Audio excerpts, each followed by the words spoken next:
Assalomu alaykum Çılgı suyucular. Aynı yerden gitmeydi ki. Üzgün rayonundan Murzabek.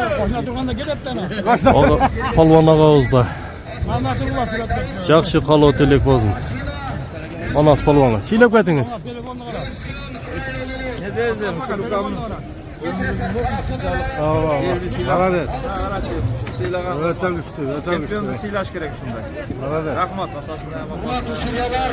Birgeye bırakmak istiyor. Kança meynet kılıp, kança nesi olup, vakti oluşuna mama yemes kol. Allah Teala bergeneke buna bagaş ötüp olarına da durursun boş. Koyları жақсы ol. Esalaman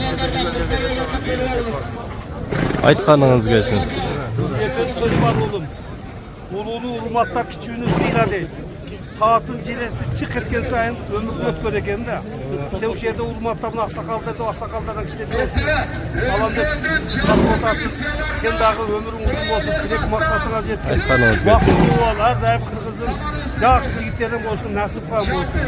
Balдар kızların imandığını saptı, ilimdi, bilimdi, atenege meyelimdi olup, oşa buna mırcıvek palvan, taştan palvanday batır baldardan olsun. Her daim işini ırmaz versin, toydan kötüp, manası dilek maksattan getirip, her daim жақсы üstüne жүрüşüzü nasip kan olsun ha. Amin. Allahu Ekber. Айтқаныңыз келсін. Şiylep ketiniz. Жарқысы болған, жақсылықтарды елге жұртқа жайылтқан жүйістерден болып жүреді. Рахмат. Айтқаныңыз келсін.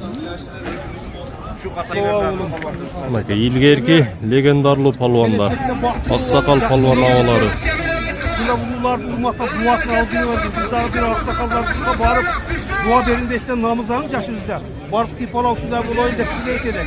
Allah Teala жақсы dilekleri verse dileklerini Kudayımız söz verir. Rahmat sağadağı. Айтқаныңыз келсін.